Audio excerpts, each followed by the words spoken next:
하겠습니다. 12월 8일 달빛교회 주일 예배 하나님께 드리도록 하겠습니다. 예배로의 부름으로 시작합니다. 다 같이 자리에서 일어나 주십시오. 새 노래로 여호와께 노래하라. 온 땅이여 여호와께 노래할지어다. 여호와께 노래하여 그의 이름을 송축하며 그의 구원을 날마다 전파할지어다. 그의 영광을 백성들 가운데 그의 기이한 행적을 만민 가운데 선포할지어다. 여호와는 위대하시니 지극히 찬양할 것이요 모든 신들보다 경외할 것이며 아멘. 영광송 찬송하겠습니다. 찬송가 1장 찬송합니다. 만복의 근원 하나님 온 백성 찬송 드리고 저 천사여 찬송하세 찬송 성부 성자 성령 아멘. 다 같이 사도신경으로 신앙을 고백하겠습니다. 전능하사 천지를 만드신 하나님 아버지를 내가 믿사오며 그 외아들 우리 주 예수 그리스도를 믿사오니 이는 성령으로 잉태하사 동정녀 마리아에게 나시고 본디오 빌라도에게 고난을 받사 십자가에 못 박혀 죽으시고 장사한 지 사흘 만에 죽은 자 가운데서 다시 살아나시며 하늘에 오르사 전능하신 하나님 우편에 앉아 계시다가 저리로서 산자와 죽은 자를 심판하러 오시리라. 성령을 믿사오며 거룩한 공회와 성도가 서로 교통하는 것과 죄를 사하여 주시는 것과 몸이 다시 사는 것과 영원히 사는 것을 믿사옵나이다. 아멘. 자리에 앉아 주십시오. 십계명 교독 시간입니다. 오늘은 소율이 문답 57문에서 62문으로 십계명 4계명 문답을 하도록 하겠습니다. 57문에서 62문까지 문답하도록 하겠습니다. 52문 4계명은 무엇입니까? 4계명은 안식일을 기억하여 거룩히 지키라. 것이나 제7일은 너희 하나님 여호와의 안식일이니 너는 내 아들이나 내 딸이나 내 남편이나 내 여종이나 내 일출이나 내 문 안에 요하는 일이라도 아무 일도 하지 말라. 이는 여태 동안에 나 여호와가 하늘과 땅과 바다와 그 가운데 모든 것을 만들고 제7일에 쉬었습니다. 그러므로 나 여호와가 안식일을 58문 제4계명에서 명하는 것은 무엇입니까? 제4계명이 명하는 것은 하나님께서 그의 말씀으로 정하신 때를 거룩히 지키는 것, 곧 이래 중 하루를 종일토록 하나님께 거룩한 안식을 지키는 것입니다. 59문 하나님께서 이래 중 어느 날을 매주의 안식일로 정하셨습니까? 하나님께서 인생 시작부터 그리스도의 부활까지는 매주 일곱째 날을 안식일로 정하셨고 그로부터 세상 끝날까지 매주 첫날을 안식일로 정하셨는데 이날이 그리스도의 안식일입니다. 60문 어떻게 안식일을 거룩하게 할 수 있습니까? 거룩하게 하는 것은 그날 중일 거룩하게 쉼으로 할 것이며 다른 날에 정당한 세상 일까지도 쉴 것이요 그 모든 시간을 하나님께 드리는 공적 사적 예배에 사용하되 다만 부득이한 일과 자비를 베푸는 일에 사용할 수 있습니다. 61문 제4계명에서 금하는 것은 무엇입니까? 그 명한 바 의무를 이행하지 않거나 조심 없이 행하는 것이며 게으르거나 죄되는 일을 하거나 세상 일과 오락에 관한 쓸데없는 생각과 일로 그날을 더럽히는 것입니다. 62문 제4계명을 지켜야 할 이유는 무엇입니까? 지켜야 할 이유는 하나님께서 우리 자신의 사업을 위해 매주 역사를 하시고 특별한 날로 주장하시고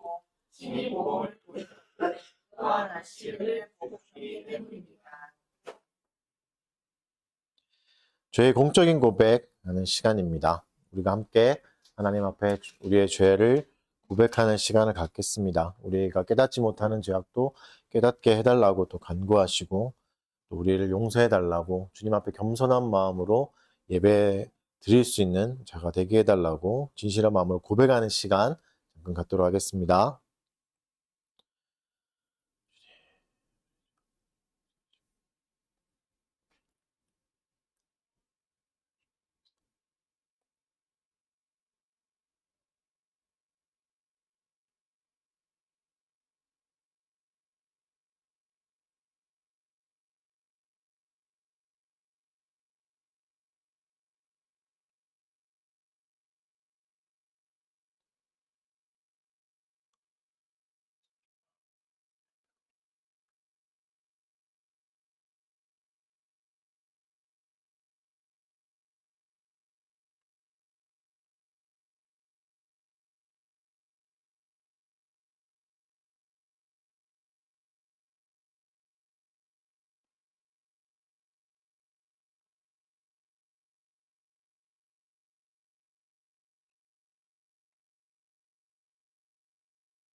그러므로 이제 그리스도 예수 안에 있는 자에게는 결코 정죄함이 없나니 이는 그리스도 예수 안에 있는 생명의 성령의 법이 죄와 사망의 법에서 너를 해방하였음이라. 아멘.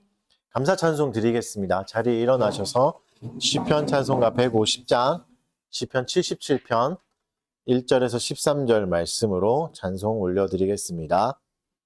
150장입니다. 내가 주 하나님께 부르짖으리니 여호와 내게 귀를 기울이시리라.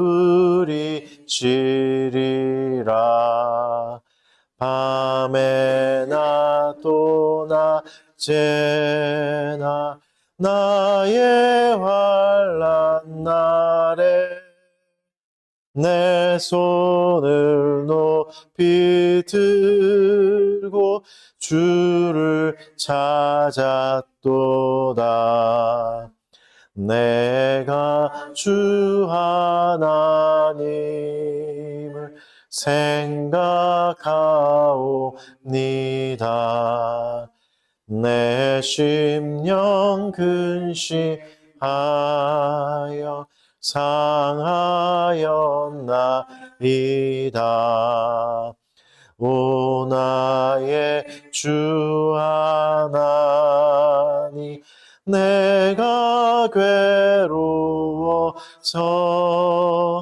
말할 수 없사오며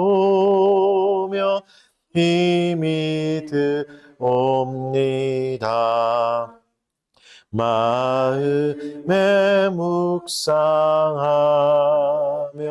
내가 말하기를 주가 날 버리실까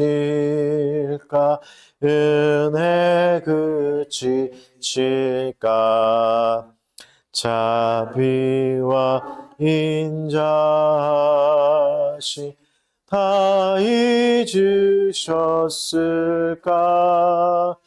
긍휼을 막으셨나 말하였나이다. 나 말하기를 이는 내 연약함이라. 이제 기억할지라 그의 적 기사를 지존자의 오른손 그 행하신 일을 하나님 같은 크신 누구오니까. 아멘. 자리에 앉아 주십시오. 목회 기도하겠습니다.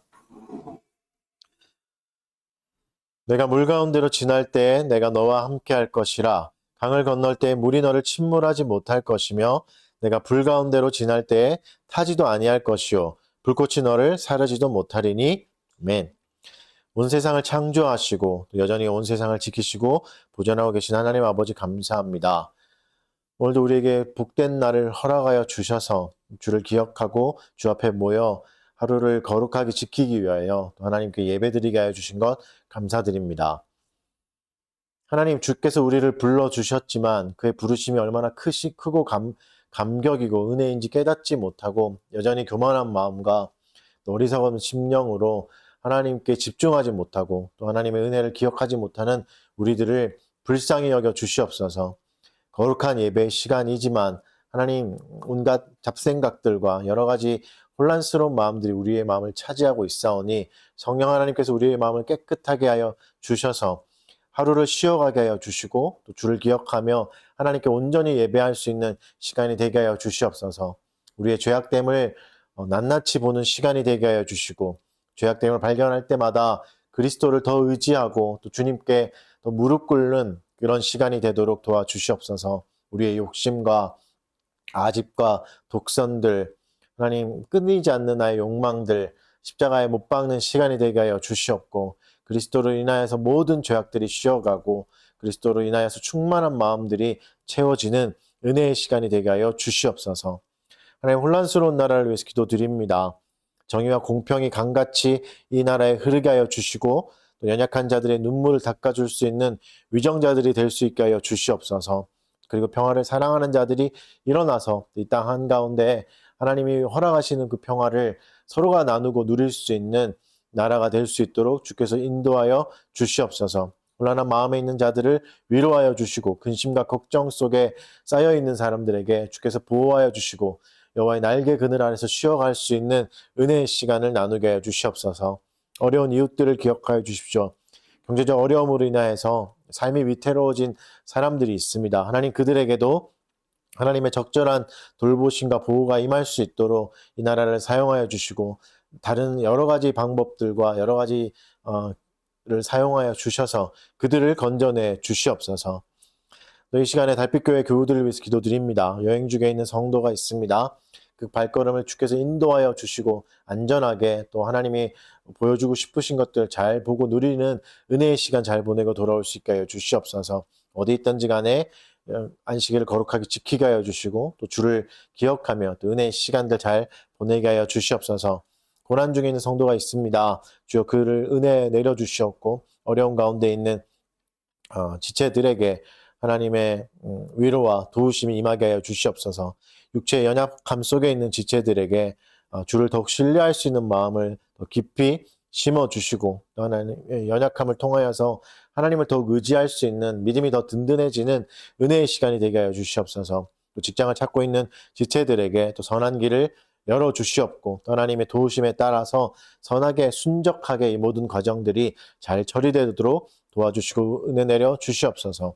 어려운 시간을 보내고 있는 사람들이 있습니까? 주께서 위로하여 주시옵고 그 마음과 모든 상황들을 하나님이 돌봐 주셔서 모든 것이 합력해서 선을 이루신 하나님을 바라보며 이 시간을 인내로서 잘 견디고 이겨나가게 하여 주시옵소서. 환난 속에 위로가 넘치고 또 격려가 넘치게 하여 주셔서 소망을 잃지 않는 달빛교회 교우들이 되게 하여 주시옵소서. 공부 가운데 있는 청소년들 은혜 내려 주시옵소서. 또 기말 시험을 치르고 있습니다. 지혜를 주시고 또 불안한 마음에 사로잡히지 않게 하여 주시고 담담하게 또 하나님을 의지하며 어려운 시간들 잘 이겨나갈 수 있도록 은혜 내려 주시옵소서. 하나님도 이 시간에 말씀을 듣습니다. 하나님께서 선포하시는 그 말씀을 통하여서 우리의 심령이 살아나게 하여 주시옵고 우리의 죄악을 깨닫게 하여 주시고 잘못된 우상을 벗겨내 주시고 하나님만 더욱 사랑하고 또 이웃 사랑에 더 매진할 수 있는 은혜의 시간이 되게 하여 주시옵소서. 말씀으로 우리를 가르쳐 주시고 우리가 가는 방향들을 또 길을 인도하여 주셔서 주를 잘 따라가는 은혜의 시간이 되게 하여 주십시오. 감사드리며 예수님 이름으로 기도합니다. 말씀 보겠습니다. 오늘은 시편 말씀 보겠습니다. 77편 1절에서 20절 말씀 보겠습니다.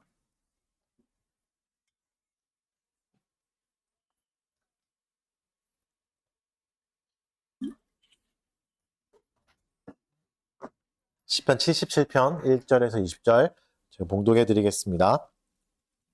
내가 내 음성으로 하나님께 부르짖으리니 내 음성으로 하나님께 부르짖으면 내게 귀를 기울이시리로다.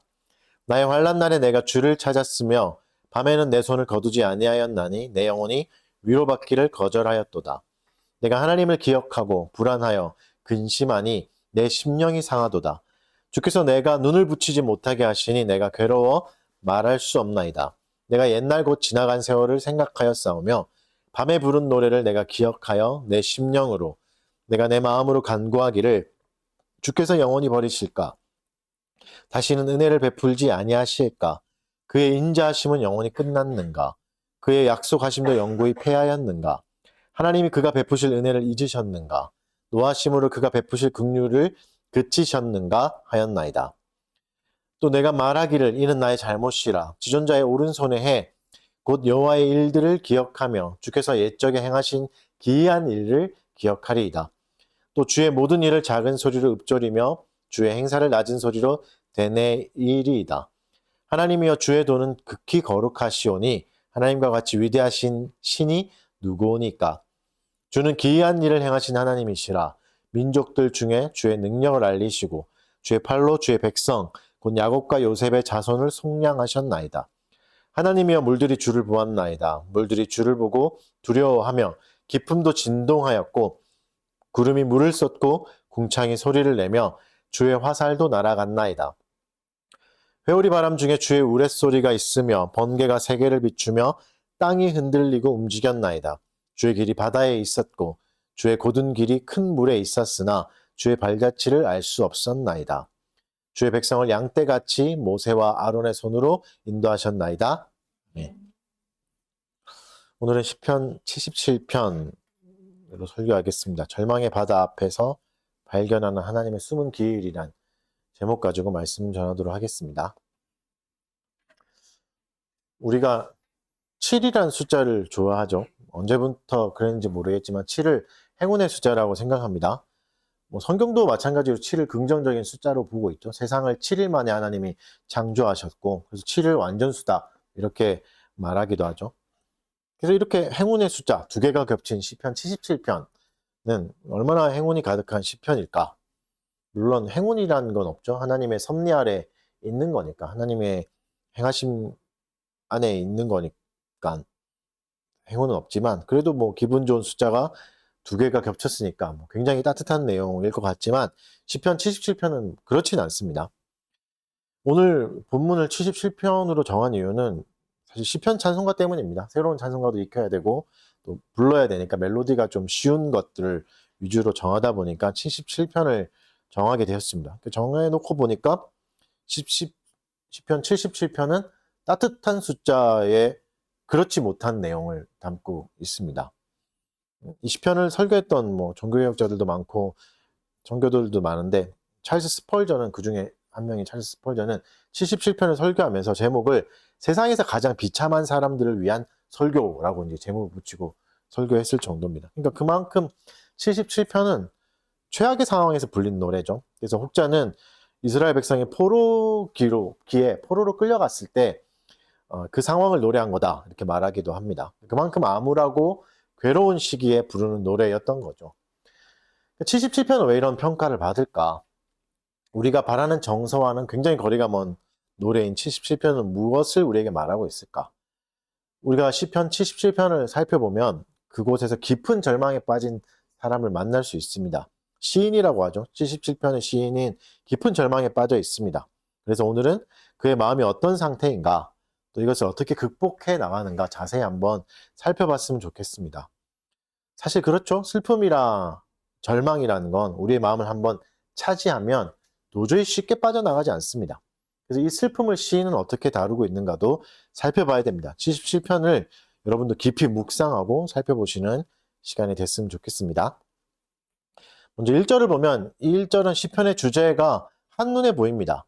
내용은 뭐죠? 시인은 기도하고 있고 하나님이 기도를 들어주신다는 내용이죠. 이 기도는 평안한 상태의 기도가 아닙니다. 온갖 의심과 괴로움이 가득한 상태에서 부르짖는 기도입니다. 근데 우리가 왜 이런 괴로운 걸 봐야 될까? 그렇게 생각할 수 있죠. 안 그래도 세상이 이제 힘들고 괴로운데 굳이 주일날 와가지고 힘들게 와가지고 좋은 얘기 듣고 싶고 뭐 따뜻한 얘기 듣고 싶은데 또 왜 이렇게 괴로운 이야기를 봐야 되는가, 이런 의문이 들 수도 있습니다. 우리가 왜 이렇게 괴로움에 집중해야 하는가 하면 일단 성경이 고통과 괴로움을 우리의 생각보다 훨씬 더 많이 말하고 있기 때문입니다. 그러니까 성경은 우리가 뭐 무조건 잘 될 거다, 행복할 거다 이런 얘기만 하는 게 아니라 고통과 괴로움을 많이 말합니다. 생각보다 많이 말합니다. 왜죠? 하나님이 우리의 인생의 괴로움과 어려움을 아시니까. 그래서 그 고통에 대해서 자세하게 말씀해 주시면서 어떤 종류의 고통과 절망이 올지라도 하나님이 그곳에서 우리를 건져내 주실 것을 약속하시는 겁니다. 그래서 이런 내용들이 많은 거죠. 그리고 우리가 또 왜 이렇게 어려운 이야기, 어두운 이야기를 봐야 하냐면 이런 불안들에 대해서 우리가 부정하기 시작하면 감정에 무뎌지게 됩니다. 그래서 내가 불안해하는 줄도 나중에 모르게 됩니다. 근데 교회에 있다 보니까 뭔가 믿음이 있는 모습을 보여야 될 것 같고 떨지 않는 모습, 용감한 모습을 보여야 될 거라는 생각에 우리가 우리의 감정을 자꾸 외면하는 거죠. 불안함들도 자꾸 외면하게 됩니다. 그래서 뭐 이런 일이 일어났지만 저는 괜찮아요. 뭐 잘 버티고 있어요. 뭐 이렇게 이제 말하는 게 굉장히 믿음 있어 보이지만 자신 안에 있는 감정조차 헤아릴 수 없는 상태일 수도 있습니다. 그렇게 좋은 상태는 아니라는 거죠. 왜냐하면 애써 부인한다고 해서 불안이 사라지지 않습니다. 난 불안하지 않아요. 이렇게 말한다고 해서 불안이 사라지진 않아요. 그래서 불안은 자꾸 증폭되는 거죠. 시편을 한번 보십시오. 시편 전체를 한번 보시면 시편은 환난과 불안과 고통으로 가득 차 있습니다. 그럼 이들이 못났기 때문에, 연약하기 때문에, 믿음이 없었기 때문에 이렇게 시편에 하나님이 기록해 놓으셨습니까? 아니겠죠. 이렇게 믿음이 없는 사람 봐라. 이렇게 왜 불안해하고 걱정하고 근심하고 떠는 사람이 왜 이렇게 많으냐, 이걸 보여주려고 조롱하려고 하나님이 기록해 놓으신 게 아니잖아요. 오히려 반대죠. 이것을 드러낼 수 있는 게 용기 있는 신앙인의 모습이기 때문에 이렇게 말씀하고 계신 겁니다. 나 불안합니다. 겁이 납니다. 떨립니다. 긴장했습니다. 기도해 주십시오. 뭐 이렇게 말하는 게 진짜 신자인 거죠. 그래서 여러분, 진정한 신자도, 믿음이 좋은 신자도, 믿음이 큰 신자도 괴로움에 압도당할 수 있습니다. 죽음에 압도당할 수 있습니다. 그래서 그것을 솔직히 드러내고 나의 연약함을 인정하는 것이 오히려 믿음 있는 자의 모습입니다. 나는 절대 아프지 않아요. 나는 괴롭지 않아요. 이렇게 말하는 게 믿음 있는 자의 모습이 아니라 연약함을 솔직히 드러내는 게 진짜 믿음 있는 자인 거죠. 그래서 여러분, 우리 삶에는 고통이 많기 때문에 고통을 대비해야 됩니다.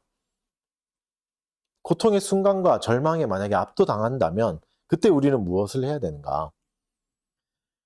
여러분, 고통과 고난에 대한 대비는 닥쳤을 때는 할 수 없습니다.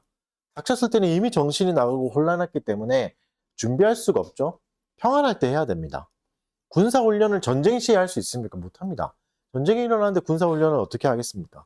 비교적 평안하고 마음을 가눌 수 있을 때 고통과 절망의 순간들을 헤아려 보면서 대비해야 됩니다. 또한 이렇게 여러분, 고통을 헤아려 봐야 이웃의 마음을 헤아릴 수 있고 타인의 마음도 이해할 수 있고, 그래야 사람을 사랑할 수 있습니다. 하나님을 사랑하는 마음들, 하나님을 사랑하는 사람들의 마음은 반드시 이웃을 사랑하는 모습으로 표현됩니다. 그런데 타인의 고통과 슬픔에는 관심도 없고 이해하지 못하는 마음, 저 사람 왜 이렇게 불안해? 저거 가지고 왜 그렇게 떠냐? 이렇게 생각한다면 우리는 절대 사랑에 이를 수 없습니다. 사람을 사랑할 수가 없는 거죠. 그래서 슬픔과 고통에 더 관심을 기울여야 되고 살펴봐야 됩니다. 그래야 사랑을 할 수 있는 거죠. 물론 여러분, 고통을 헤아려 본다는 것을, 고통을 자세하게 본다는 것 그 자체가 고통입니다. 뭐 여기 기쁘고 좋겠습니까? 그래서 여러분, 그것을 헤아려 볼 때 반드시 근거가 되어야 될 게 있는데 하나님의 사랑입니다. 하나님의 사랑 안에 깊이 뿌리 내리고 그 사랑이 근거가 될 때 우리는 고통을 헤아려 볼 수 있습니다. 어떤 사랑이죠? 하나님은 우리를 지키시고 보존하시는 분이다. 그러니 나는 안전하다. 이런 마음이 전제됐을 때, 이런 믿음이 있을 때 고통을 헤아려 볼 수 있습니다. 그래서 하나님 사랑 안에서 충만한 사랑을 누리는 사람이 사실 헤아려 볼 수 있습니다. 그러니까 하나님 사랑에 충만하지 않은 사람은 고통 얘기 그만해요. 이럴 수 있는 거죠. 그러니까 그 사람이 잘못됐다는 게 아니라 연약한 사람인 겁니다. 그 사람의 말도 이해해줘야 됩니다. 아직 사랑에 충분하지 못하다 보니까 고통만 봐도 뭐 자라보고 놀란 가슴 소뚜껑 보고 놀란다는 것처럼 고통만 헤아려 봐도 괴로울 수 있는 거죠. 연약한 거죠. 연약한 사람들도 있다는 것을 이해해야 됩니다. 그래서 고통을 헤아려 본다는 건 해야 되는 일이지만 쉽지는 않습니다. 못하는 사람이 사실 더 많은 겁니다. 시인은 어떤 상태인가? 오늘 시인을 보면 밤에도 쉬지 못하고 손을 들고 기도하고 있다라고 말하고 있습니다. 그리고 더 결정적인 심리적 상태를 표현하는데 뭐죠? 위로받기를 거절한다고 말합니다. 위로받기를 거절할 정도로 깊은 고통 속에 있다고 말하죠. 여러분, 너무 괴로울 때는 위로받기 싫어집니다. 네가 내 마음을 어떻게 알아? 막 이런 생각이 들잖아요. 우리에게 새겨진 깊은 상처는 모든 걸 차단해버리기 때문입니다. 위로도 이해도 필요 없다. 네가 어떻게 하냐 하면서 그걸 다 거절해버립니다. 근데 시인은 어떡하죠? 그런 날에도 일단 기도는 하고 있습니다. 위로는 거절했지만 기도는 멈추지 않았던 거죠. 여러분, 우리에게 위로도 소용없는 날이 올 겁니다. 사람들의 위로도 전혀 와닿지 않은 때 우리에게 찾아오겠죠. 그러나 그날에도 우리는 뭘 할 수 있죠? 손은 들 수 있습니다. 기도는 할 수 있습니다. 그래서 여러분, 우리의 최후의 보류는 사람들의 도움이나 위로가 아니라 기도입니다. 기도를 할 수 있다면 아직 소망의 불씨는 꺼지지 않은 겁니다. 아직 소망이 남아있는 거죠.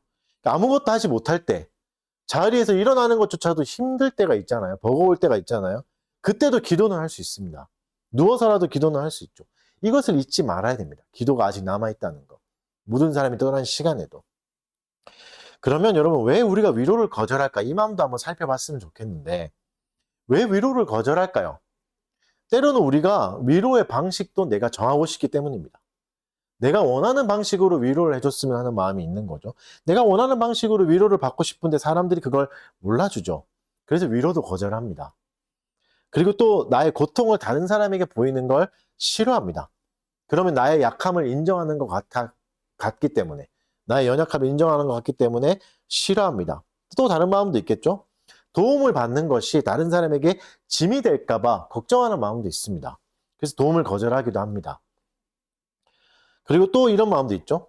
다른 사람들이 나의 진짜 마음을, 감정을 진정으로 이해하지 못할 거야 라는 두려움도 있기 때문에 위로를 거절하는 거죠. 여러 사람이 어떻게 내 마음을 알아? 이런 거죠. 이런 여러 가지 마음으로 도움과 위로를 거절하게 됩니다. 이런 사람이 충분히 있을 수 있습니다.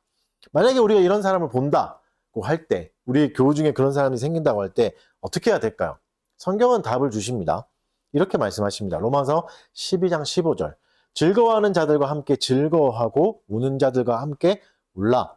뭐라 말씀하시죠? 함께 하라고 말씀하십니다. 대안을 제시해주고 그를 절망에서 얼른 건져내라 이렇게 말씀하지 않고 함께 하라고만 말씀하십니다. 감정을 기꺼이 나누고 함께 웃고 함께 울고, 웃고 있다면 옆에서 같이 웃어주고 울고 있다면 옆에서 같이 울어주라. 그래서 100마디 말보다 어떤 때는 그냥 함께 해주는 것, 가만히 옆에 있어주는 게 더 큰 힘과 위로가 되기도 합니다. 아, 내가 적당한 위로의 말을 모르겠어. 걱정하지 않아도 된다고 말하는 거죠. 함께 있는 게 더 좋은 거다. 갈라디아서 6장 2절에서 이렇게 말씀하십니다. 너희가 짐을 서로 지라.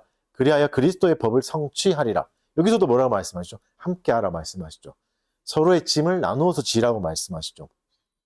해결해 주라는 말이 아니라 짐을 나누어 지라. 그리고 이것이 뭐라고 또 말씀해 주시죠? 그리스도의 법을 성취하신다라고 말하고 있습니다. 그리스도가 명령한 법이 있다는 거죠. 그리스도가 명령한 법이 뭐죠? 하나님을 사랑하고 이웃을 사랑하라. 이게 예수님이 명령하신 법이잖아요. 이걸 어떻게 하라는 거죠?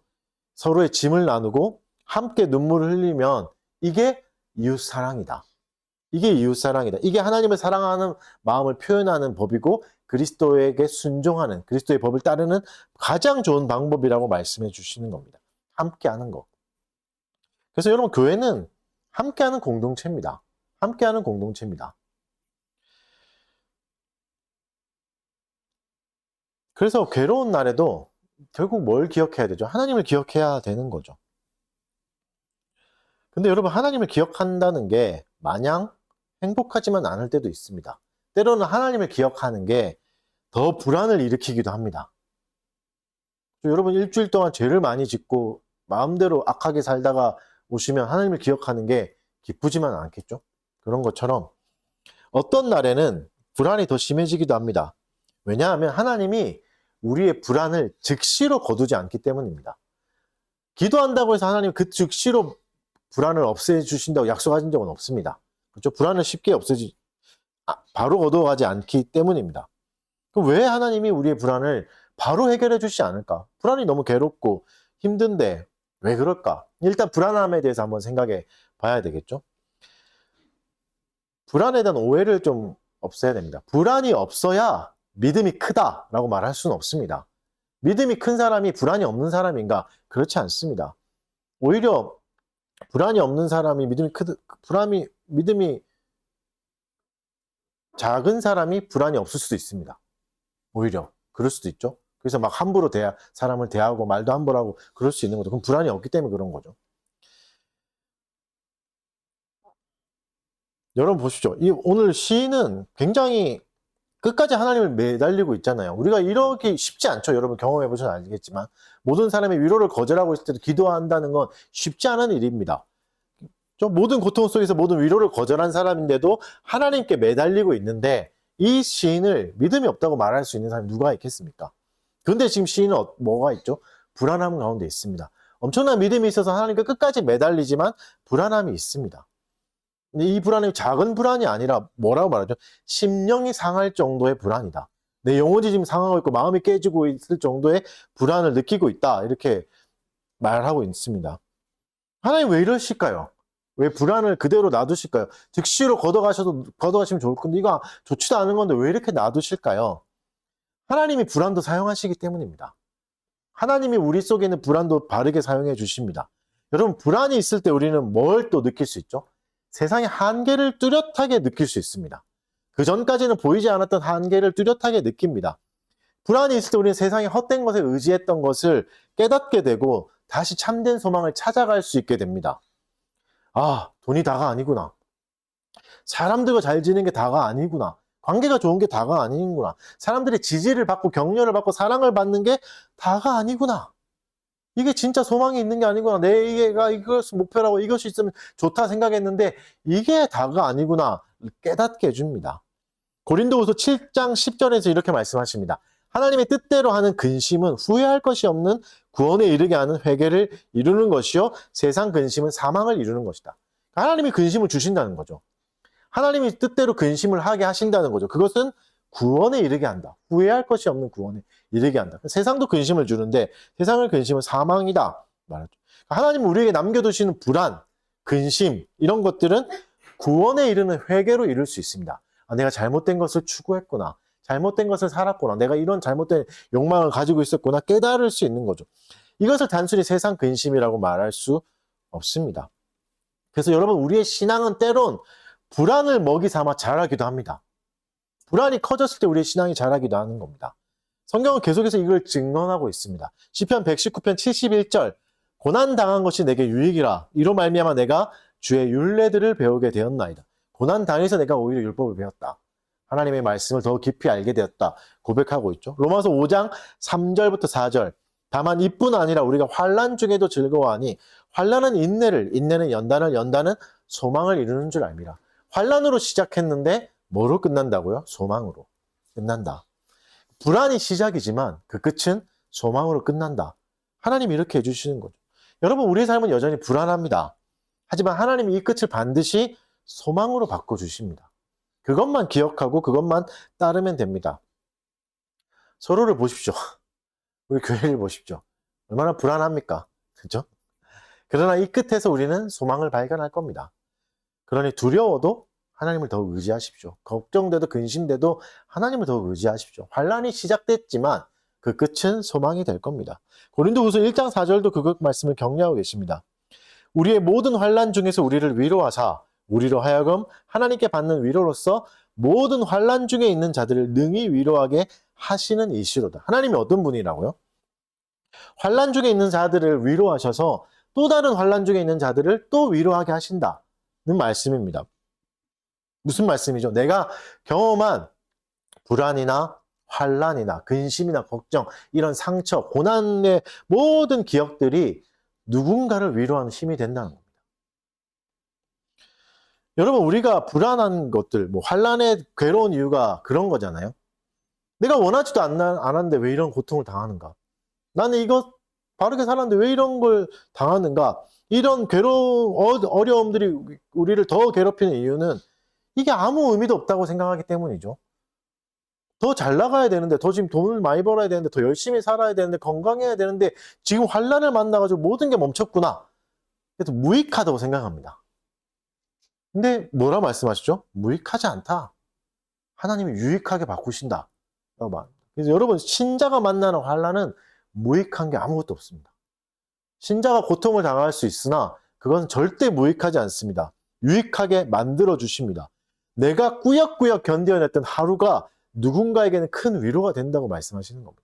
하나님은 그렇게 사용하시리라고 약속해 주시면 우리도 경험했지 않습니까? 환난을 당한 지체가 어려움 속에서도 감사를 회복하고 하루하루를 힘차게 살면 우리가 얼마나 큰 위로가 됩니까?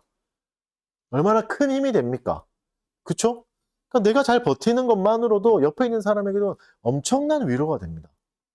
우리는 무관하지 않으니까. 우리는 함께 살아야 되는 사람이니까. 연결되어 있는 사람이니까 절대 홀로 고통받고 홀로 이겨내는 건 없습니다. 나의 견딤이 누군가의 큰 위로가 되는 겁니다. 여러분, 세상에서 가장 귀한 가치가 진짜 하나님 사랑이고 이웃 사랑이 맞다면 우리의 고통이 누군가에게 위로가 된다는 사실은 우리의 환난이 하나님이 우리의 환난에 가장 좋은 의미를 부여해 주신다는 겁니다.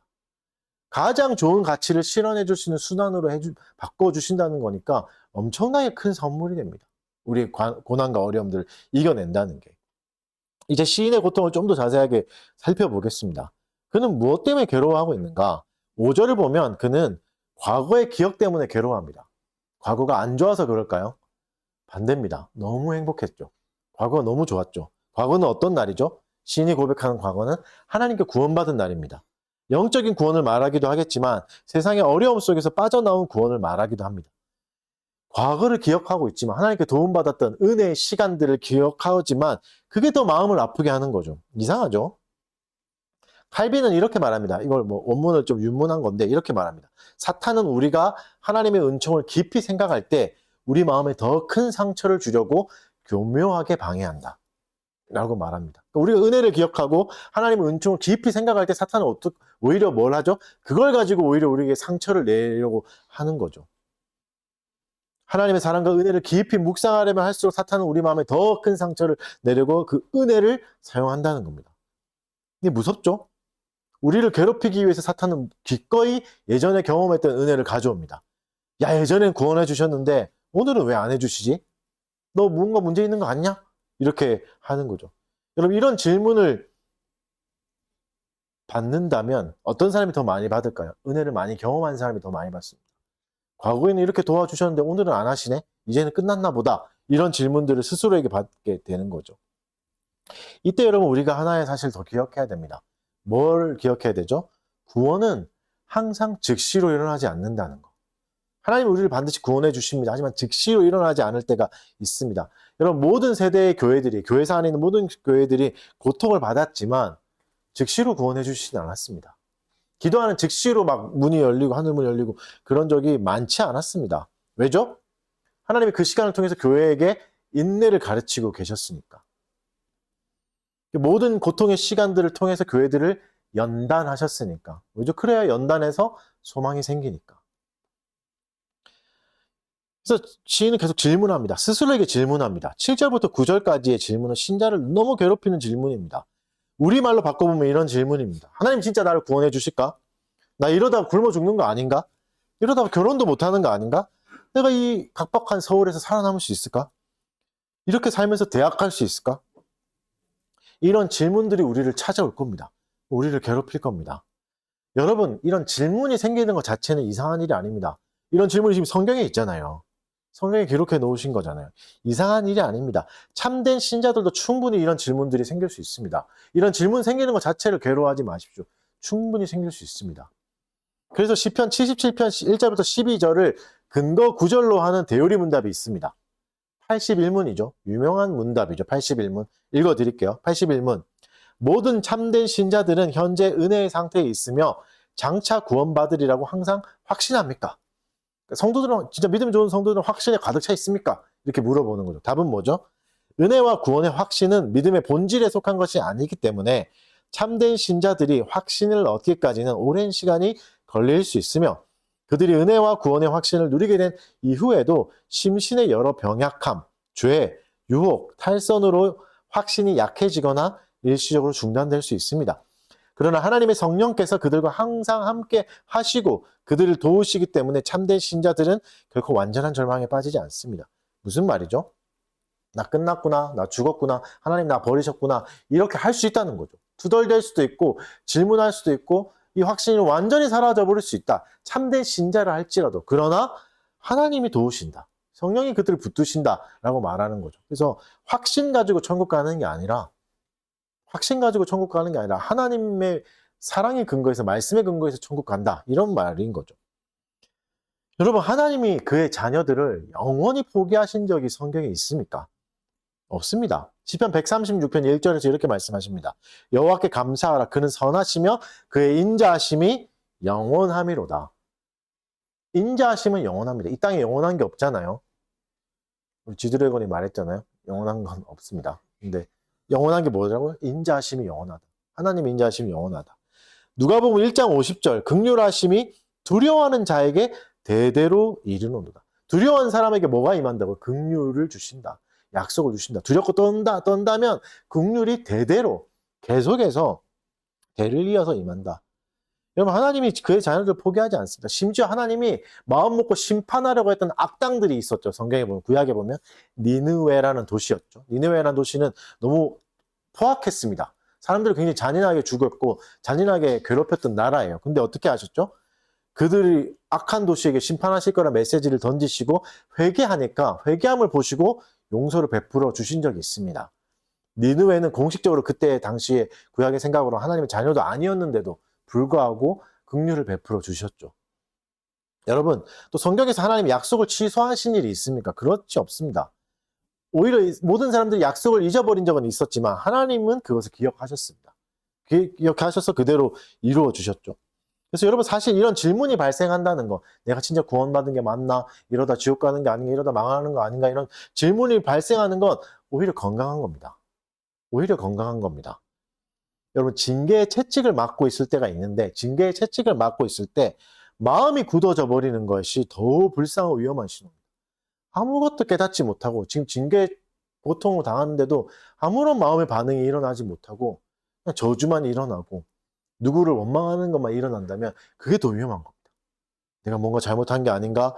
이렇게 이런 슬픔이 발생하고 징계로 인해서 슬픔이 발생하고 두려움이 생긴다는 건 오히려 좋은 신호입니다. 오히려 좋은 신호입니다. 그래서 우리는 슬픔도 올바르게 사용해야 됩니다. 절망도 올바르게 사용해야 됩니다. 사탄을 보십시오. 사탄은 은혜의 기억도, 하나님 우리를 구원하셨던 그 은혜의 기억도 사람을 괴롭히는 도구로 쓰잖아요. 과거도 괴롭히는 도구로 쓰죠. 하나님은 우리에게 일어난 악한 일도, 모든 악한 일도 사용하셔서 선을 이루십니다.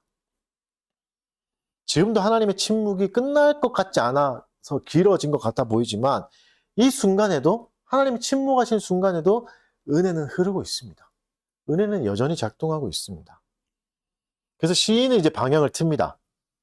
자신의 감정, 절망에만 빠져있지 않고 뭘 기억하기 시작하냐면 하나님의 성품을 기억하기 시작합니다.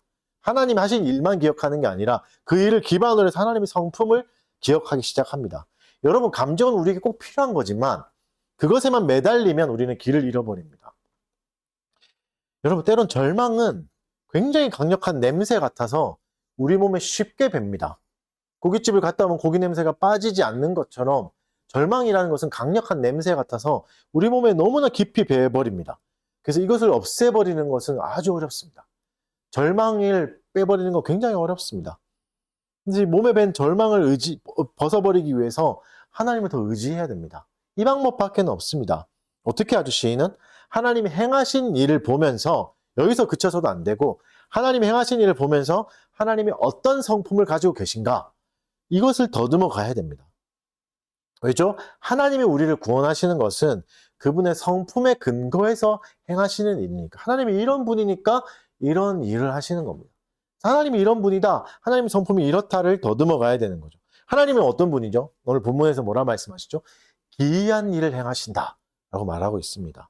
기이한 일이 뭡니까?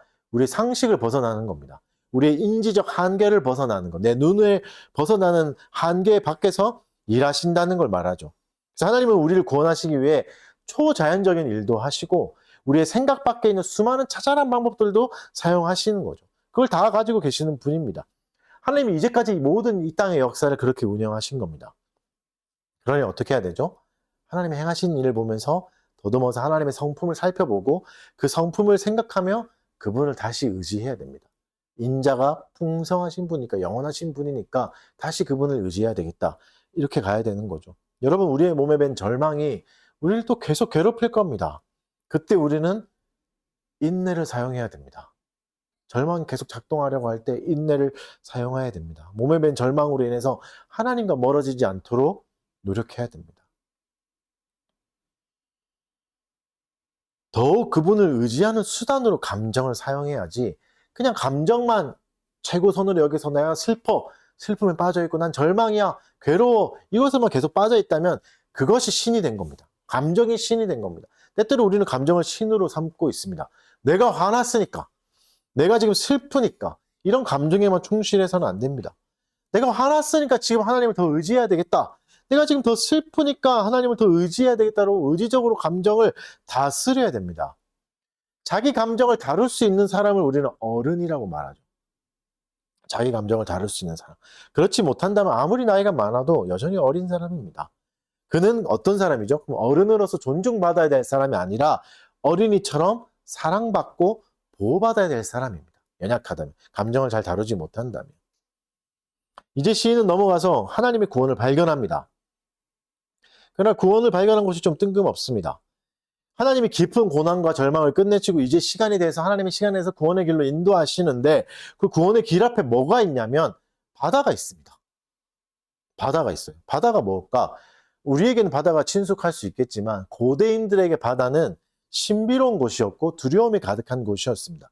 혼란과 혼돈의 상징이기도 했습니다. 성경에도 그렇게 표현하죠. 주의 영이 수면 위에 운행하셨다. 혼란 가운데 있을 때. 고대는 그렇죠. 지금도 그렇지만 지금도 바다 끝까지 탐험을 다 하지 못했고 바다 끝에 무엇이 있는지 아직 다 알지 못하고 저 깊은 바다 속에 무슨 일이 일어나고 있는지 알지 못하기 때문입니다. 지금 이 시대도 깊은 바다를 측량하라고 덤볐다가는 목숨 잃기 십상인데 고대는 얼마나 큰 두려움이었겠습니까? 근데 하나님이 그 무서운 바다 앞에 인도하시는 겁니다. 이게 얼마나 두렵고 무섭고 때로는 하나님께 더 실망하겠습니까? 아니 나를 구원하신다고 해놓고 구원의 길을 열어주신다고 해놓고 적과 꿀이 흐르는 땅으로 인도하셔야 되는데 바다를 앞에 놓으신 거죠. 저 앞에는 죽을 수밖에 없고 뒤에는 적들이 쫓아오고 사면초가의 길을 인도하시는 거죠. 근데 바다가 우리에게나 두려움이지 하나님에게는 문제가 되지 않습니다. 16절에서 뭐라 말씀하시죠? 물들도 주를 바라보고 주를 두려워한다고 말씀하십니다. 우리가 두려워하는 바다도 정작 하나님 앞에서는 바다도 하나님을 두려워한다 말씀하시는 거죠. 때로는 우리가 극복할 수 없는 문제를 만나기도 합니다. 하나님은 우리를 인도하실 때 미지의 세계로 인도하시기도 합니다. 구원하시겠다고 약속하시면서 알 수 없는 세계로 인도하시기도 합니다. 근데 이게 우리에겐 두려움이지만 하나님께는 아무 문제될 게 없습니다. 어떠한 미지의 세계에 우리를 갖다 놓는다 할지라도 주님은 우리를 도우실 수 있고 인도하실 수 있기 때문입니다. 심지어 죽음의 바다 앞에서도 하나님은 우리를 인도하십니다. 시편 77편 우리가 오늘 본문 19절 같이 읽어보겠습니다. 19절을 읽겠습니다. 시작. 주의 길이 바다에 있었고 주의 문이 물에 있었으나 주의 말씀을 알 수 없나이다. 주의 길이 바다에 있었다는 거죠. 고든 길이 물에 있었는데 아무도 알 수 없었다. 이스라엘 백성을 한번 생각해 봅시다. 400년간 종살이했죠. 애굽에서 종살이하면서 온갖 고초를 다 겪었습니다. 그래서 400년간 부르짖었죠. 우리를 구원해 주십시오. 피눈물 섞인 부르짖음이 있었습니다. 대를 이어서 계속 기도했죠. 때가 참에 하나님이 그들을 구원해 주셨습니다. 그렇게 400년 만에 출애굽에서 이집트를 탈출해서 하나님이 인도에 가신 길이 홍해였습니다. 그 앞에 바다가 있었던 거죠. 그 뒤에는 이집트 군사들이 쫓아오고 있었고 하나님이 때로 우리를 두려움의 세계로 인도하시기도 합니다. 구원의 길로 인도하시면서 두려움의 세계로 인도하시고 앞뒤가 꽉 막힌 절망으로 인도하시기도 합니다.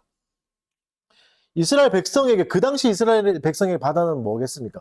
더 큰 상처가 더 큰 두려움이었습니다. 트라우마가 있었죠. 출애굽기 1장 22절에서 이렇게 말씀하시죠. 이런 일이 있었습니다. 그러므로 바로가 그의 모든 백성에게 명령하여 이르되 아들이 태어나거든 너희는 그를 나일강에 던져버리고 딸이거든 살려두라 하였더라. 뭐라고 하죠? 산하 제한을 해서 이스라엘 백성의 인구가 너무 기하급수적으로 늘어나니까 산하 제한하기 위해서 아들이 태어나면 나일강에 던져 죽여라. 이렇게 말한 거죠. 바다에 던져 죽여라. 그들은 갓 태어난 아들을 바다에 던져야 됐습니다. 나일강에 던져야 됐습니다. 그래서 바다는 어떤 의미죠? 나의 사랑하는 자녀를 앗아간 곳이고 내 자녀를 매장한 곳입니다. 무덤인 거죠. 바다 근처에도 가기 싫었을 겁니다. 나일강 가겠습니까? 나일강에 소풍 갈 수 있겠습니까? 절대 못 가겠죠. 온갖 바다는 상처와 아픈 이야기들이 가득 묻어 있는 곳이고 절망이 있는 곳입니다. 근데 그 바다 앞에 하나님이 이스라엘 백성을 인도하신 겁니다. 상처를 다시 후벼파시는 거죠. 괴로움을 다시 자극하시는 거죠. 그래서 이렇게 얘기하잖아요. 아니 우리가 피토하면서 기도하고 부르짖었는데 정작 인도하신 곳이 고작 홍해인가? 또 바다인가? 그래서 이렇게 말하잖아요. 애굽에 매장지가 없어서 무덤이 없어서 우리를 이렇게 이끄신 건가? 나일강이 꽉 차서 이제는 홍해에 우리를 묻으시려고 이러시는 건가? 우리가 다 나일강에 빠져 죽었었는데 내 오빠가 내 형제가 나일강에 빠져 죽었는데 이제는 홍해에 빠뜨려 죽이시려고 하는가? 이런 불만이 터져 나올 수밖에 없었겠죠. 우리도 그렇지 않습니까? 내가 원한 건 그냥 구원이었는데 그저 지긋지긋한 일상에서 탈출하는 것이었고 망한 인생에서 그냥 살아나는 것이었고 잘 풀리지 않은 인생에서 벗어나는 것이었고 그저 그냥 따뜻한 위로였는데 사람들의 환대와 사랑이었는데 쉼과 위로를 원했는데 왜 이곳으로 인도하시는가? 왜 홍해 앞에 나를 인도하시는가? 여기서 우리의 마음을 좀 살펴봐야 됩니다. 여러분 우리의 마음에는 뭐가 있죠? 구원의 방식도 구원의 방법도 스스로 정하고 싶은 마음이 있습니다. 하나님이 여러분을 어떻게 구원해 주기를 원하십니까? 대박 나서 구원해 주기를 원하지 않습니다.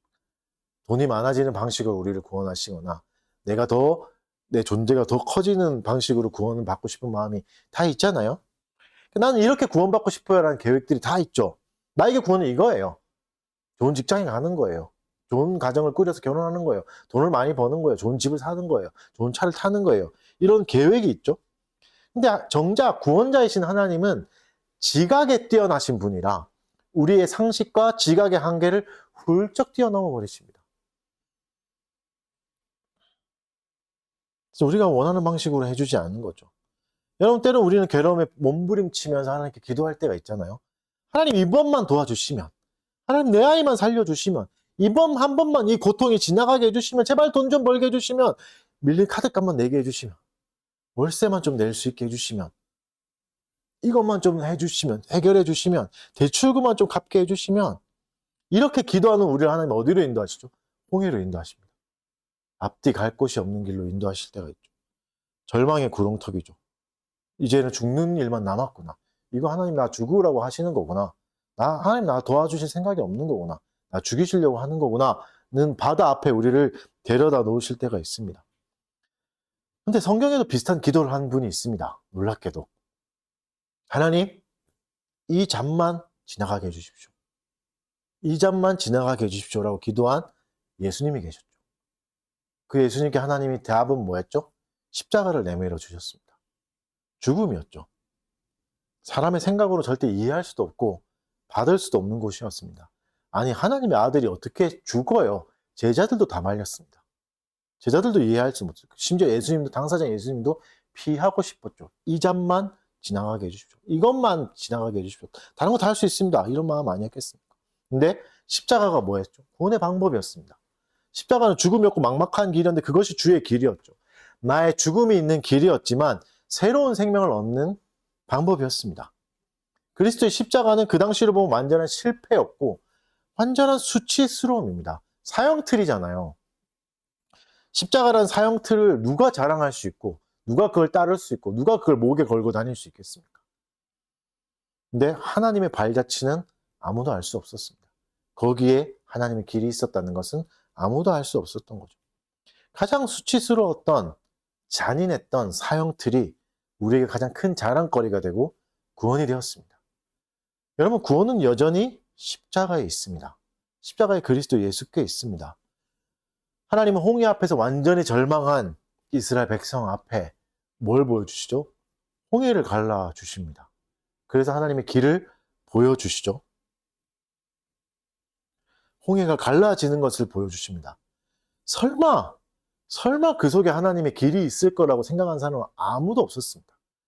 그곳에 하나님의 길이 있을 거라면 다 이건 매장지다, 이건 무덤이다 생각했었는데, 야, 난 여기서 죽는다 이렇게 생각했는데, 그것이 하나님의 길이라는 걸 알 수 있는 사람 아무도 없었죠. 여러분, 하나님이 여전히 지금도 우리가 알 수 없는 방법으로 우리를 인도하십니다. 잘 먹고 잘 살고 돈 많은 집에서 안락한 삶을 사는 게 구원이라고 생각하겠지만, 때론 하나님은 가난이라는 방법을 통해서도 우리를 구원하실 수 있습니다. 괴로움이라는 수단을 통해서 우리를 구원하실 수도 있습니다. 우리를 놀랍게 하는 자연 현상도, 두렵게 하는 자연 현상도 하나님은 아주 쉽게 다루실 수 있습니다.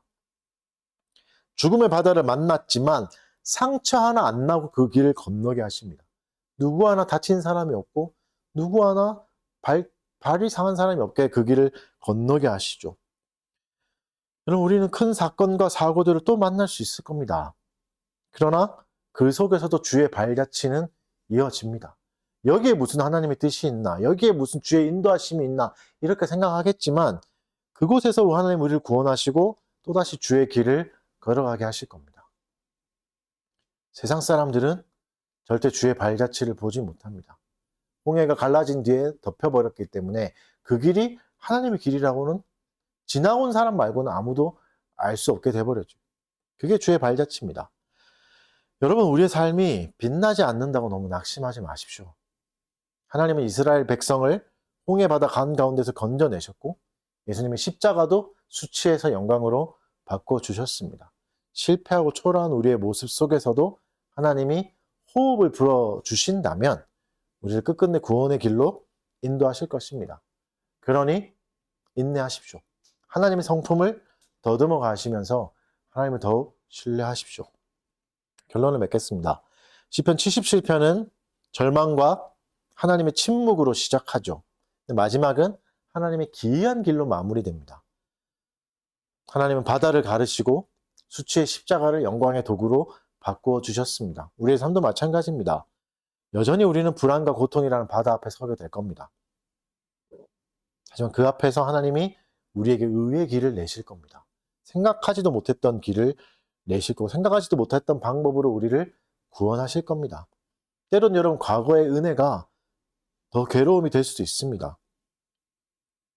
불안이 우리의 삶을 가득 메울 때, 불안이 차오를 때 하나님은 즉각적인 해결책 대신 깊은 인내와 신뢰를 요구하십니다. 하지만 이게 우리를 죽이려고 하시는 게 아니라 우리가 살고 있는 이 초라한 인생이 하나님의 숨결을 느끼고 구원의 방식을 경험하는 방법입니다. 이게 하나님의 방법이었습니다.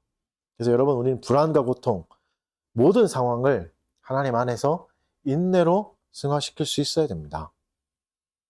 결코 수치로 끝나지 않을 구원의 역사가 우리 안에서 드러날 것을 믿고 기다려야 됩니다. 하나님의 성품을 신뢰하십시오. 우리는 누구도 나의 성품도 신뢰할 수 없지만 하나님의 성품은 끝까지 신뢰할 수 있습니다. 세상 그 무엇보다도 선하고 아름다우신 분입니다. 그분만 의지하십시오. 그러면 살 수 있습니다. 하나님만 의지하시는 달빛교회 교우들 되시길 바랍니다. 이 시간에 잠깐 기도하도록 하겠습니다. 우리가 들었던 말씀을 생각하면서 하나님의 구원의 길을 보게 해달라고, 주의 발자취를 보이지 않더라도 인내하며 기다리게 해달라고 우리 마음속으로 기도하도록 하겠습니다.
사랑하는 주님 감사합니다. 오늘도 말씀으로 우리를 위로하여 주시고 격려하여 주시고 또 새로운 길을 보게 해 주셔서 감사합니다. 주의 길은 바다에 있었고 또 의의 길로 우리를 인도하시는 분이심을 기억하게 해주셔서 감사합니다. 때론 절망이 우리의 마음을 차지하고 불안에 압도당해서 숨을 쉴 수 없을 정도로 괴로운 날도 있겠지만 주께서 그 속에서도 홍해를 가르시고 길을 내셨던 것처럼 우리를 구원의 길로 인도하실 것을 믿습니다.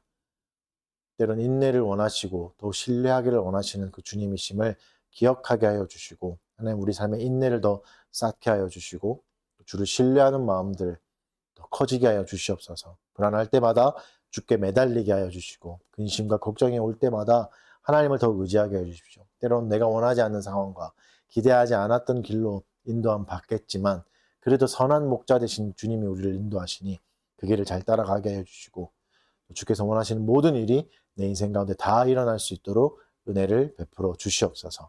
감사드리며 예수님 이름으로 기도합니다. 다 같이 일어나서 찬송하겠습니다.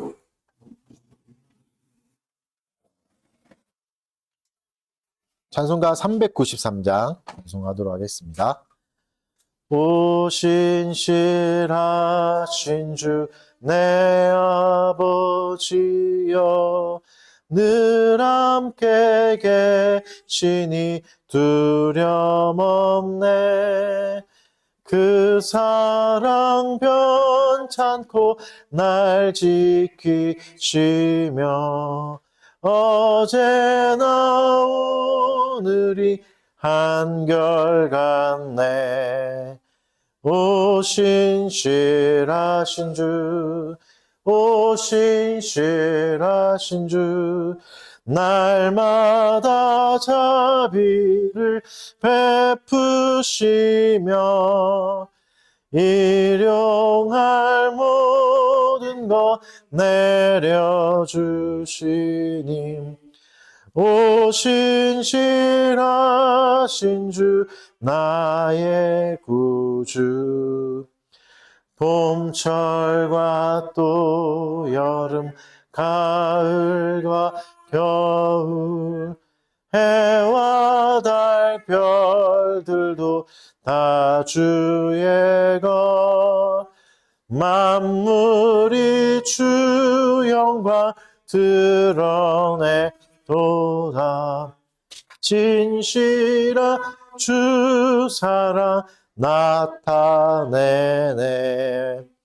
오 신실하신 주, 오 신실하신 주, 날마다 자비를 베푸시며 일용할 모든 것 내려주시니